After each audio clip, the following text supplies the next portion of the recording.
பரிசுத்த பிதாவே, ஆசீர்வதிக்கப்பட்ட காலை ஆராதனை வேலைக்காக நன்றி. இந்த ஆராதனை ஆன்லைனில் பார்க்குற ஒவ்வொரு பிள்ளைகளையும் பிதாக்கவன் பரிசுத்தாவின் நாமத்தில் வாழ்த்தி ஆசீர்வதிக்கிறேன்.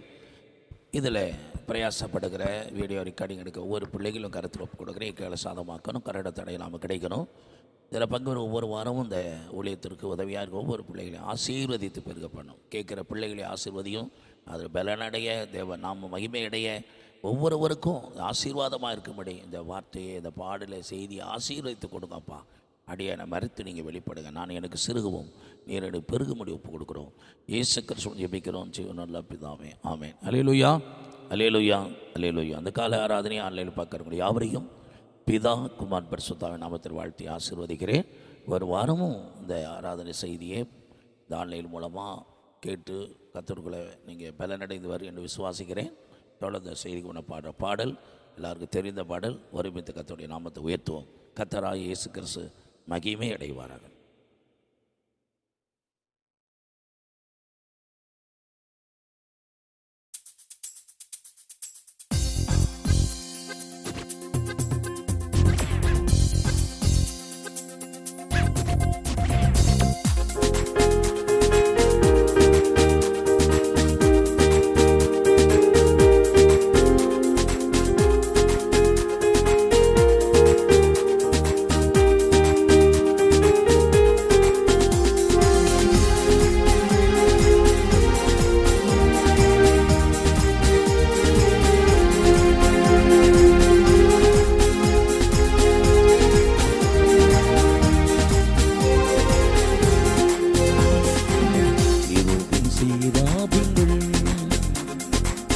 ஓய்வின்றி உமை போற்றுதே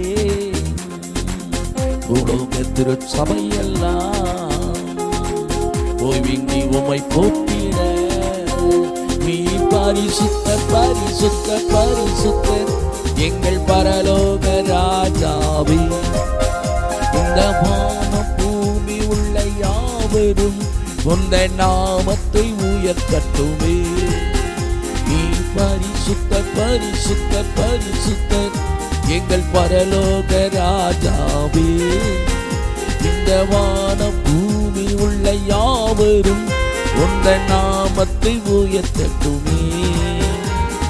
பூமியிலும் உந்தன் மகிமை நிறைந்து வழிகின்றதே, ஆலயத்திலும் உந்தன் மகிமை அலை அலையாய் அசைகின்றதே. பூமி அனைத்திலும் உந்தன் மகிமை நிறைந்து வழிகின்றதே, ஆலயத்திலும் உந்தன் மகிமை அலை அலையாய் அசைகின்றதே. புதிய மகிமைக்கு பாத்திர எல்லா புகழும் உமக்குத்தானே. துதிகன மகிமைக்கு பாத்திரது எல்லா புகழும் உமக்குத்தானே. நீ பரிசுத்த பரிசுத்த பரிசுத்த எங்கள் பரலோக ராஜாவே. இந்த வானம் பூமி உள்ள யாவரும் உந்த நாமத்தை உயர்த்தட்டுமே. வானமது சிங்காசனம், பூமி உந்தன் பாதபடி, நாங்கள் உந்தன் தேவ ஆலயம், நீர் தங்கும் தூய ஸ்தலம். மானமது சிங்காசனம், பூமி உந்தன் பாதபடி, நாங்கள் உந்தன் தேவ ஆலயம், நீர் தங்கும் தூய ஸ்தலம். சகலமு படைத்து என் தேவா சர்வ சிருஷ்டிகரே. சகலமு படைத்த என் தேவா நித்திய சிருஷ்டிகரே. பரிசுத்த பரிசுத்த பரிசுத்த எங்கள் பரலோக ராஜாவே. இந்த வானம் பூமி உள்ள யாவரும் உந்த நாமத்தை உயர்த்தட்டுமே. நீ பரிசுத்த பரிசுத்த பரிசுத்த எங்கள் பரலோக ராஜாவே. இந்த வானம் பூமி உள்ள யாவரும் உந்த நாமத்தை உயர்த்தட்டுமே.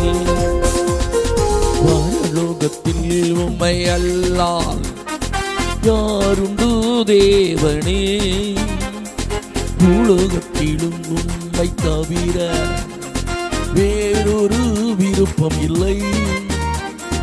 பரலோகத்தில் உம்மை அல்லால் யாருண்டு தேவனே, உலகத்திலும் உம்மை தவிர வேறொரு விருப்பம் இல்லை. என்றும் உம்மோடு வாழ என்னை உமக்காய் தெரிந்தெடுத்து, என்றும் உம்மோடு வாழ என்னை உமக்காய் தெரிந்தெடுத்து. பரிசுத்தர் பரிசுத்தர் பரிசுத்தர் எங்கள் பரலோக ராஜாவே, இந்த வானம் பூமி உள்ள யாவரும் உந்த நாமத்தை உயர்த்தட்டுமே. இருளில் சேராபீன்கள் ஓய்வின் உம்மை போற்றுதே, உலோக திருச்சபையெல்லாம் ஓய்வின் உம்மை போற்றிட. பரிசுத்தர் பரிசுத்தர் பரிசுத்தர் எங்கள் பரலோக ராஜாவே, இந்த வானம் பூமி உள்ள யாவரும் உந்த நாமத்தை உயர்த்தட்டுமே. நாம மகிமைப்படுவதாக மறைத்து பேசும் இயேசு கிறிஸ்துவை ஜெபிக்கிறோம் நல்ல பிதா. 2 கொரிந்தியர் 6வது அதிகாரம் இந்த 14வது நாம் கர்த்தருடைய வார்த்தையை இன்றைய ஆராதனை செய்தியாக நாம் தியானிப்போம். இன்றைக்கு ஆராதனை ஒழுங்குமுறைகள், எப்படிப்பட்ட ஆராதனை நாம் ஆராதிக்கிறோம் என்றெல்லாம் சில வாரங்களாக நாம் தியானித்து வருகிறோம். இது பரிசுத்த ஆராதனை என்று எடுத்துக்கொள்ளலாம்.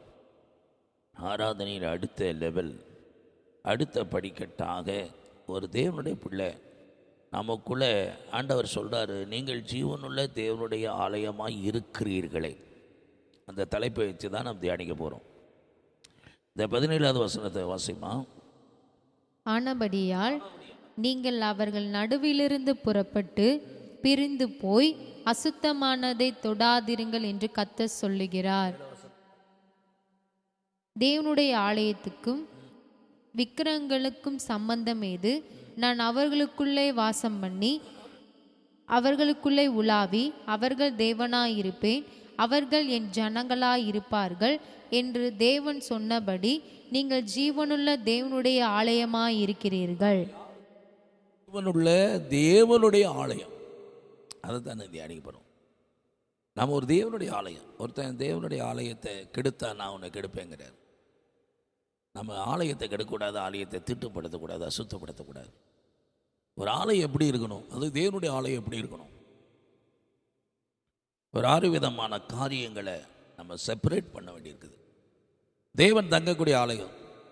கொரிந்தியர் சபைக்கு 6வது அதிகாரம் 19 நீங்கள் அவரால் பெற்றும் தேவன் தங்கி இருக்கும் பரிசுத்த ஆலயமாக இருக்கிறீர்களே. வசிக்கலாம் 6:19 1 கொரிந்தியர்.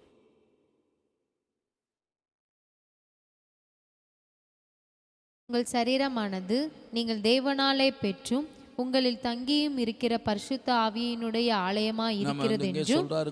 பரிசுத்த ஆவியின் ஆலயம். அடுத்து சொல்றாரு 20ல கிரயத்திற்கு கொள்ளப்பட்டவர்கள். கிரயத்துக்கு கொல்லப்பட்டீர்களே, ஆகையால் தேவனுக்கு உடையவைகள் ஆகிய உங்கள் சரீரத்தினாலும் உங்கள் ஆவியினாலும் தேவனை மகிமைப்படுத்துங்கள். தேவனுடைய பரிசுத்த ஆலயமாக இருக்கிறதுனால இந்த ஆலயம் எப்போதும் தேவனை மகிமைப்படுத்திக்கிட்டே இருக்கணுமா. இங்கே 2வது நிறுவத்தில் நீங்கள் ஜீவனுள்ள தேவனுடைய ஆலயமாக இருக்கிறீர்கள். ஜீவன உயிருள்ள தெய்வம். மரித்தேன், ஆயில சதாக்களும் உயிரோடு இருக்கிறேன். மரித்தும் உயிர்த்தும் எழுந்தும் இன்றைக்கு உயிரோடு இருக்கிறேன். அந்த ஆண்டவர் நமக்குள்ளே இருக்கிறார். அவர் தங்குற ஆலயமாக இருக்கிறோம். அதனால் அவருடைய ஆலயமாக இருக்கிற நம்ம எப்படி இருக்கணும்? அங்கே சொல்கிறாரு 14 வாசிப்போம். அந்நிய நுகத்திலே அவிசுவாசிகளுடன் பிணைக்கப்படாதிருப்பீர்களாக. சொல்றார், அந்நிய நுகத்திலே வசிமா அவிசுவாசிகளுடன் பிணைக்கப்படாதிருப்பீர்களாக. ஆமாம், அடுத்து சொல்றாரு பிணைக்கன இணைக்கப்படாது. அந்நிய நுகம் அவிசுவாசிகள், அந்நியர் நுகம், அந்நியரோடு புறஜாதிகள். முன்னாடி தான் அந்நியர்களாக இருந்தோம். இயேசு கிறிஸ்து ரத்தத்தினால் கழுவப்பட்டு நம்ம தேவனுடைய சமீபத்துக்கு வந்துட்டோம். அந்நியர் பரதேசிகளாய் நம்ம தேவனுடைய பிள்ளைகளாய் இன்றைக்கும் அவருடைய இரத்தத்தினால் கழுவப்பட்டு நீதிமானாக்கப்பட்டவர்கள். நம்ம அந்நியர்களாக இருக்கிறோம். முன்னாடி அவிசுவாசியாக இருந்தோம். இப்போ நம்ம தேவனுடைய பிள்ளைகளாக இருக்கிறோம், நீதிமான்களாக இருக்கிறோம். அவருடைய சமூகத்தில் இருக்கிறவங்க, சமூகத்தில் வாழுகிறவங்க, அவருக்குள் வாழுகிறவங்க. அதனால தான் அந்நியர் நுகத்திலும் அவிசுவாசி இணைக்கப்படாதிருப்பீர்களாக, அவரோட பிணைக்கப்படாதிருப்பீர்களாக. முதலாவது நீங்கள் ஜீவனுடைய தேவனுடைய ஆலயமாக இருக்கிறதுனால அந்நிய நுகத்தில் அவிசுவாசிகளோடு நீங்கள் பிணைக்கப்படாது. முதலாவது காரியம் எழுதிக்கங்க, அந்நிய நுகத்தில் அவிசுவாசிகளோடு பிணைக்கப்படாது இருப்பீர்களாக. இன்னும் அவிசுவாசிகளோடு அந்நிய நுகத்தில் நம்ம நினைச்சக்கூடாது. நீங்கள் போய் சேர்கிற தேசத்தில் அந்த அந்நியர்களோடு, அந்த தேசத்து கொடிகளோடு உடன்படிக்கை வைக்காதுன்னு சொல்லி தான் அனுப்புகிறார். அவர் நடுவிலிருந்து பிரிந்து போய் உங்களை மற்ற ஜனங்களை விட்டு எனக்கென்று ஏற்படுத்தினேன், நான் பரிசுத்தர் நீங்கள் பரிசுத்தராக இருக்கும்படிக்குங்கிறார். லேவியராம் 20 சொல்லப்பட்ட போது. அப்போ இன்றைக்கு ஆவியான முதலாவது நமக்கு கொடுக்கப்பட்ட இங்கே ஜீவனுடைய தேவனுடைய ஆலயமாக இருக்கிறதுனால அந்நிய நுகத்தில் அவிசுவாசு பிணைக்கப்படாது இருப்பீர்களாக. இரண்டாவது காரியம் படி, அதே அடுத்த வார்த்தைப்படி, அந்நிய நுகத்திலே அவிசுவாசிகளுடன் பிணைக்கப்படாதிருப்பீர்களாக. நீதிக்கும் அநீதிக்கும் சம்பந்தம் எது? அடுத்து சொல்றாரு, நீதிக்கும் அநீதிக்கும் சம்பந்தம் எது? முதலாவது பிணைக்கப்படக்கூடாதது அந்நிய நுகம் அவிசுவாசிகளாக, அந்நிய நுகத்திலாக அவிசுவாசிகளோடு பிணைப்பு இருக்கக்கூடாது. ரெண்டாவது நீதிக்கும் அநீதிக்கும் ஐக்கியம். இது நம்ம நீதி உள்ள பிள்ளைகள், நீதி நியாயங்களை நாம் கற்று கை கொண்டு வாழுகிறவர்கள். ஆபிரகாம் தேவனை விசுவாசித்தான், அது நீதியாக எண்ணப்பட்டது. இயேசு கிறிஸ்து சொல்றார், யோவான் சொன்ன, நான் உம்மால ஞானசானம் பெற நீர் என்னால் ஞானசானம் பெறலாமா?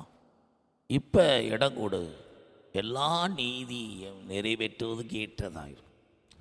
இப்போ தேவனோடு கூட உடன்படிக்கை என்பது தேவ நீதி. அப்போ தேவனுடைய உடன்படிக்கை பண்ணின பிறகு தேவனுடைய நீதி ஞானங்களை கற்றுக்கொள்கிற பிள்ளைகள் அநீதியோடு நமக்கு ஐக்கியம் இருக்கக்கூடாது. அந்த அநீதி உள்ள ஆண்டவர் ஒரு ஓமையை சொல்லும்போது, தேவனுக்கு பயப்படாதவனும் மனிதனை மதியாதவனா ஒரு அநீதியுள்ள ராஜா. அடிக்கடி தொந்தரவு செய்த விதவைக்கு நியாயம் செய்ய வேண்டுகிற எண்ணம் வந்துச்சான். அவனை குறித்து அநீதியுள்ள ராஜா. தேவனை தேடாதவன், மனுஷனை மதிக்காதவன். அதனால் தேவனுடைய பிள்ளைகள் நாவும் நெருப்பு தான் சொல்லி அநீதி நிறைந்த உலகங்கிறார். அப்போது தேவனுடைய பிள்ளைகள் அப்போது நீதியை பேசுகிறவர்கள், தேவ நீதியை வெளிப்படுத்துகிற, நீதியை நியாயங்களை கற்றுக்கொள்கிறவர்கள். அவன் சொல்லுகிறான், தாவீது பாவம் செய்த பொழுது தேவனிடத்தை அறிக்கை செய்து ஆண்டவர்கிட்ட கேட்குறான், நீ என்னை நியாயம் விசாரிக்கும் போது உங்களுடைய நீதி விளங்கும்படி இதை அறிக்கை செய்கிறேன். ஒரு நாள் குற்றவாளி என்று தீர்க்கப்படாதபடிக்கு நான் செய்த பாவத்தை மறைக்காமல் நான் அறிக்கை செய்து விட்டு விடுகிறேன். இப்போ தேவ நீதியை நிறைவேற்றுவதற்கு உடன்படிக்கை சொன்னேன். தன் செய்த தேவனுக்கு விரோதமாய் செய்த அந்த பாவம், நீதியை புரட்டின தாவீது அடுத்தருடைய கழுதை எருது இதெல்லாம் உடமைகளை எடுக்காதுன்னு சொல்லிட்டு அடுத்தருடைய உரிமையை கை வச்சிட்டார். அது தேவனுக்கு விரோதமான பாவம். யோசிப்பு அந்த இடத்துல சொல்ல, நீ ஒரு இன்னொருத்தருடைய மனைவியாக இருக்கிறதுனால ஒன்றை தவிர எல்லா பொறுப்பும் என்கிட்ட கொடுத்துட்டார். அப்போ முதலாவது நீங்கள் அந்நிய நுகத்தில் அவிசுவாசி பிணைக்கக்கூடாது. ரெண்டாவது நீதிக்கு அநீதிக்கு ஐக்கியம் இருக்கக்கூடாது. நீங்கள் நீதியை செய்ய அழைக்கப்பட்டவர்கள் அநீதி உள்ளவர்களோடு கூட நம்ம ஐக்கியம் இருக்கக்கூடாது. அடுத்து மூன்றாவது காரியம் என்ன சொல்லப்படுகிறது? தொடர்ந்து படிமா. ஒளிக்கும் இருளுக்கும் ரெண்டாவது, ஐக்கியம் நம்ம ஒளியில் உள்ள பிள்ளைகள். முந்தைய காலத்தில் ஆண்டவர் அறியாத போது இருளின் பிள்ளைகளாக இருந்தோம். இருள் என்றால பிசாசுனுடைய கிரியைகள், இருளின் நடமாடு, கொள்ளை நோய்கள். பயங்கிறது உயிரில், பாவங்கிறது உயிரில். அப்போ அந்த இருள் என்றாலே பிசாசு கிரியைகள். இருளின் ராஜ்யம், கொலசேர சொல்லப்படுது. இருளின் ராஜ்யத்திலிருந்து ஒளியின், இயேசு கிறிஸ்து அன்பின் ராஜ்யத்திற்கு அழைக்கப்பட்டவர்கள். மரண இருளில் நடந்தாலும், மரண இருள், மரணம் ஒரு இருள், பயம் ஒரு இருள், பாவம் ஒரு இருள். அப்படி இருளில் இருக்கிற ஜனங்கள் பெரிய வெளிச்சத்தை கண்டார்கள். நம்ம ஒளியின் பிள்ளைகள், வெளிச்சத்தின் பிள்ளைகள். ஒளிக்கும் இருளுக்கும் என்ன இருக்கக்கூடாது? சம்பந்தம் இருக்கக்கூடாது. அப்படித்தானே போட்டிருக்கு. மூன்றாவது காரியம், ஒளிக்கும் இருளுக்கும் ஐக்கியம் ஐக்கியம் எது? அதாவது அந்நிய நுகத்தில் அவிசுவாசி பிணைக்கக்கூடாது. நீதிக்கு அநீதிக்கு என்ன இருக்கக்கூடாது? சம்பந்தம் ஏது? சம்பந்தம் பண்ணக்கூடாது. அடுத்து ஒளிக்கு இருளுக்கு என்ன இருக்கக்கூடாது? ஐக்கியம் இருக்கக்கூடாது. நான் ஒளியில் நடக்கிறோன்னு சொல்லி சகோதரரோட பகையாக இருந்தால் நம்ம சத்தியத்தின்படி பொய் சொல்லுகிறோம். இன்னும் நம்ம இருளில் நடக்கிறதா தான் இருப்போம். பகை இருந்துட்டாங்க, இருள் தான் இருக்கும். நம்ம யார்? நம்ம சமாதானத்தை விரும்புகிற பிள்ளைகள், சாட்சியின் பிள்ளைகள், தேவனுடைய பிள்ளைகள். நமக்கும் ஒளிக்கும் இருளுக்கு என்ன செய்யக்கூடாது? அப்போது அவர் நடுவில் என்ன செய்யணும்? அந்தகார இருளில் இருந்து ஆச்சரியமான ஒளிக்கு வரவழைக்கப்பட்டவர்கள். ஒரு காலத்தில் அந்தகார இருளுக்குள்ளே இருந்தோம், ஆச்சரியமான ஒளிக்கு வரவழைக்கப்பட்டவர்கள். அங்கே இல்லை, நம்ம இங்கே அழைக்கப்பட்டவர்கள். நாலாவது காரியம் சொல்லுவோம், கிறிஸ்துவுக்கும் பேலியாளுக்கும் இசைவேது. கிறிஸ்துவுக்கும் பேலியாளுக்கும் என்ன இது? இசைவேது. இசை போகக்கூடாது. கிறிஸ்துவுக்குள்ளேயும் பேலியாளின் பிள்ளைகள் என்று சொல்லப்படுகிறது. அப்போ இன்னைக்கு ஆண்டுடைய பிள்ளைய, ஏலி ஆசாருடைய பிள்ளைகளும் பிணைக்காசு ஓப்பனையும் பேலியாளின் மக்களாம் தேவனுக்கு விரோதமாக துணிகரமாக பாவம் செய்கிறவங்கள காணப்பட்டாங்க. காரணம், அவன் ஆசாரியுடைய பிள்ளை தான், ஆனால் அவன் ஜீவியம் தவறான விதத்தில் இருந்தது. அப்படிப்பட்ட இடத்துல சாமுவேல் இருந்தான். அந்த அந்த ஏலி ஆசாருடைய பிள்ளைகளோடு ஐக்கியப்படாதபடி, இசைந்து போகாதபடி, தவறான விஷயங்களுக்கு காம்ப்ரமைஸ் பண்ணாதபடி, அதை விட்டு பிரிஞ்சு யோசேப்பு தன் சகோதரன் செய்கிற துன்மார்க்கத்தை கண்டித்தானே தவிர அவரை விட்டு விலகி ஜீவித்தான். இசைந்து போகலை. இப்போ கிறிஸ்துக்கும் பேலியாளுக்கும் என்ன இல்லை? இசைவு ஏது? அடுத்து, அவிசுவாசியுடனே விசுவாசிக்கு பங்கேது. ரெண்டாவது, அவிசுவாசிகளோடு விசுவாசிகளுக்கு பங்கு. அங்கே 10 கோத்திரம் அவிசுவாசியாக இருந்தான், 2 கோத்திரம் விசுவாசியாக இருந்தான். அங்கே பங்கு இல்லை. அந்த கானான் தேசத்துக்குரிய அந்த பங்கை சுதந்திரிக்க முடியலை. அவங்கள கோஆப்ரேட் பண்ண முடியலை, ஒத்து போக முடியலை. அவங்க எளிதாக சுதந்திரிக்கலான்னு சொல்கிறாங்க. 2 கோத்திரம் யோசுவாங்க காலேபும், இவங்க முடியாதுங்கிறாங்க. 10 கோத்திரத்தில் துச்செய்தி, இந்த 2 கோத்திரம் நற்செய்தி. அதனால் விசுவாசிக்கு அவிசுவாசிக்கு என்ன இருக்கக்கூடாது? அவிசுவாசியுடனே விசுவாசிக்கு பங்கு கிடையாது. அவர் சொல்றார், தாவீது நேர்த்தியான இடத்துல எனக்கு சுதந்திரம், கர்த்தரே எனக்கு சுதந்திரமும் என் பாத்திரத்தின் பங்குமானவர் என்று சொல்லி சங்கீதக்காரன் அறிக்கை எடுக்கிறான். இப்போ நீங்கள் இந்த ஜீவனில் தேவனுடைய ஆலயமாக இருக்கிறதுனால எப்படிப்பட்ட ஒரு வாழ்க்கை வாழணும் அப்படின்னா, அந்நிய நுகத்தில் அவிசுவாச பிணைப்பு இருக்கக்கூடாது. அடுத்து 2வது சொல்கிறாரு, நீதிக்கு அநீதிக்கு என்ன இருக்கக்கூடாது? சம்பந்தம் இருக்கக்கூடாது. நீதி உள்ள போய் அநீதி உள்ளோடு சம்பந்தம் கலக்கக்கூடாது. ஆகாப்போட போய் யோசபாத்து துணைக்கு போனது போல துன்மார்க்கனோடு போய் துணை கொண்டு போனேன்னு எச்சரித்தான் யெகூ. அடுத்து வேதம் சொல்கிறது, ஒளிக்கும் இருளுக்கும் ஐக்கியம் கிடையாது. இருளும் வெளிச்சமும் தனித்தனியாக பிரிக்கக்கூடியது. அடுத்து வேதம் சொல்லுகிறது, கிறிஸ்துவுக்கும் பேலியாளுக்கும் இசைவு கிடையாது. அடுத்த வார்த்தை என்ன சொல்லுகிறது? அவிசுவாசியுடனே விசுவாசிக்கு பங்கு கிடையாது. அடுத்து ஆலயத்துக்கும் தேவனுடைய ஆலயத்துக்கும் விக்கிரகங்களுக்கும் சம்பந்தம் கிடையாது. தேவனுடைய ஆலயத்துக்கும் விக்கிரகங்களுக்கும், தேவனுடைய ஆலயத்தில் புசிக்கப்பட்டா தேவனுடைய ஆலயத்தில் போய் திருவுரத்தில் பங்கு பெற்று அந்த விக்கிரகங்களுக்கு படைக்கப்பட்ட புசித்ததை குறித்து கொரிந்து சபைக்கு பவுல் எழுதுகிறாரு 10வது அதிகாரத்தில். விக்கிரகங்களுக்கு படைக்கப்பட்டவர் குறித்து புசிப்ப எச்சரிக்கை கொடுக்கிறார். ஒரு விக்கிரகங்களுக்கு படைக்கப்பட்ட அதில் நீங்கள் புசிச்சுட்டு தேவனுடைய பரிசுத்த பாத்திரத்தில் நீங்கள் ஐக்கியம் கொள்ளக்கூடாது. அஞ்ஞானிகள் பலி செலுத்துவது அங்கே சொல்லுகிறார், அது தேவனுக்கல்ல, அது அசுத்த ஆவியலுக்கு பிசாசு கிரியைகள் சொல்லப்படுகிறது. பேய்களுக்குன்னே சொல்றார், பேய்களுக்கு படைக்கப்பட்டது அப்படிதான் சொல்லி எச்சரிக்கிறார். பரிசுத்த பாத்திரத்து அசுத்தமான பாத்திரத்துக்கு பங்கு வரக்கூடாது அப்படின்னே சொல்லி எச்சரிக்கிறார். தேவனை எரிச்சல் மூட்டக்கூடாது. தேவனுடைய பிள்ளைகள் ஆலயத்துக்கும் விக்கிரகங்களுக்கும் சம்பந்தம் இருக்கக்கூடாது.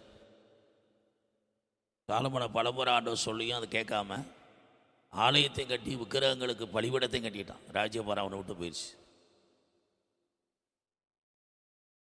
ஒரு ராஜ்யபாரம் இஸ்ரேலுக்கு ஒருத்தர் ரெண்டாக யூதா இஸ்ரேல் ரெண்டாக பிரிஞ்சிருச்சு. அவனை எதிராடிய ஆண்டு எழுப்பி அவனுடைய ராஜ்யபாரத்தில் தேவன் பிரியமாக இருந்ததில்லை. தேவ பிள்ளைகளை கேட்குற தேவனுடைய அடுத்த வேதம் சொல்கிறது, அடுத்த வசனம் முடியுமா? ஆலயத்துக்கும் சம்பந்தம் ஏது? நான் அவர்களுக்குள்ளே வாசம் பண்ணி அவர்களுக்குள்ளே உலாவி அவர்கள் தேவனாய் இருப்பேன், அவர்கள் என் ஜனங்களாய் இருப்பார்கள் என்று தேவன் சொன்னபடி நீங்கள் ஜீவனுள்ள தேவனுடைய ஆலயமாய் இருக்கிறீர்களே. ஜீவனுள்ள தேவனுடைய ஆலயமாய் இருக்கிறீர்களே.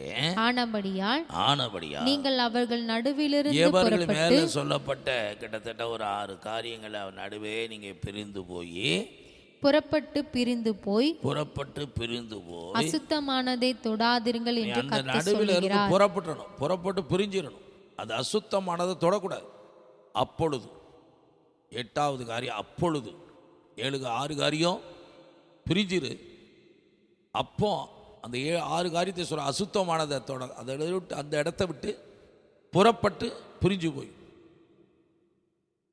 அசுத்தத்தை தொடக்கூடாது. அப்படி தொடாமல் இருந்தீங்கன்னா நான் உங்கள் தேவனாய் இருப்பேன். வசனம், அப்பொழுது நான் உங்களை ஏற்றுக்கொண்டு. ஆராதனை என்பது என்ன? இந்த மேலே சொல்லப்பட்ட அந்த 6 பட்டியலில் நம்ம இறக்கக்கூடாது. அதெல்லாம் பிரிஞ்சு அதை விட்டு விலகி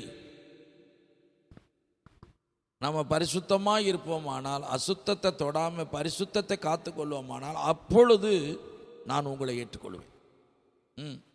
உங்களுக்கு பிதாவா இருப்பேன். நான் அப்பதான் உங்களை ஏற்று நான் உங்கள் பிதாவா இருக்க முடியும். நீங்கள் எனக்கு குமாரரும் குமாரத்திகளுமாய் இருப்பீர்கள் என்று, என் குமாரரும் குமாரத்தியுமாய் இருப்பீர்கள் என்று சேனைகளின் சர்வ வல்லமையுள்ள கர்த்தர் சொல்லுகிறார். இப்படிப்பட்ட ஒரு ஆராதனையில தான் தேவன் நம்மை ஏற்றுக்கொண்டு நமக்கு பிதாவாய் இருக்க முடியும். அப்பதான் நம்ம அவர் பிள்ளைகள் குமாரர் குமாரத்தியாய் இருக்க முடியும் அப்படின்னு சர்வ வல்லமையுள்ள கர்த்தர் சொல்றார். எப்படிப்பட்ட ஆராதனை நமக்குள்ள இருக்குதா? கொஞ்சம் ஆராய்ந்து பாருங்க. ஆராதனை என்பது கூட்டம் கூட்டமாக போகுது, நல்லது. லட்ச லட்சமாக கோடி கோடியா நம்முடைய தரிசனம் வாஞ்சியதான். முழு இந்தியா, முழு உலகமும் கர்த்தர் ஆவியோடு உண்மையோடு ஆராதிக்கணும். அது பெரிய ஆசை, பெரிய தரிசனம். எல்லாரும் வாஞ்ச விருப்பமாக இருக்கிறோம், ஜெபிக்கிறோம். நம்ம எல்லாரும் ஆனால் இப்படிப்பட்ட ஆராதனை மேலே தேவன் பிரியமாக இருக்கிறார். நீ ஆராதிக்க தேவன் இடத்துல நெருங்க. இந்த அசுத்தமானவைகளாக நம்மளை விட்டு விலகிறோம்.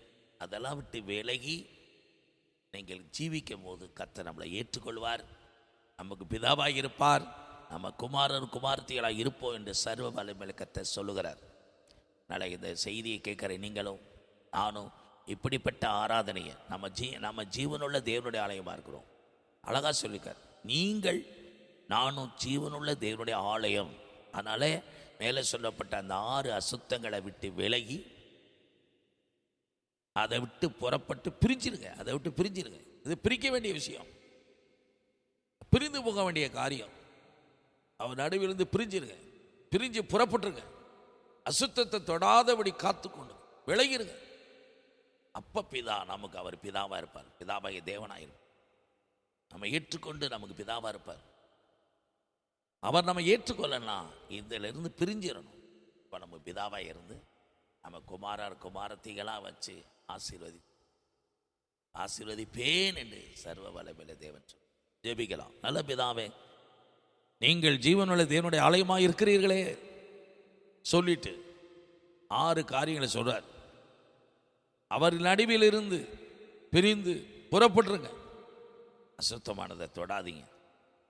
அப்போ நான் உங்களுக்கு பிதாவாக இருப்பேன், நீங்கள் குமார்த்தியாக இருப்பீர்கள் என்று சர்வ வல்லமையுள்ள கர்த்தர் சொல்லுகிறார். இப்படிப்பட்ட ஒரு ஆராதனையை தேவன் விரும்புகிறார். இந்த வாரத்தில் கர்த்தர் சொன்ன வார்த்தை இதை உங்களுக்கு சொல்லணும் ஆவியானவர் பேசுகிறார். இந்த வார்த்தை கேட்குற யாவரையும் கர்த்தர் இப்படிப்பட்ட ஒரு மேலான அர்ப்பணிப்புக்கு கடந்து வர உதவி செய்வார். நீங்கள் தேவனுடைய குமார்த்தியை நாம் இருக்க வேண்டும் என்றால் கட்டாயம் நடுவில் பிரிந்து புறப்பட்டுருங்க, அசுத்தமானதை தொடாதீங்க.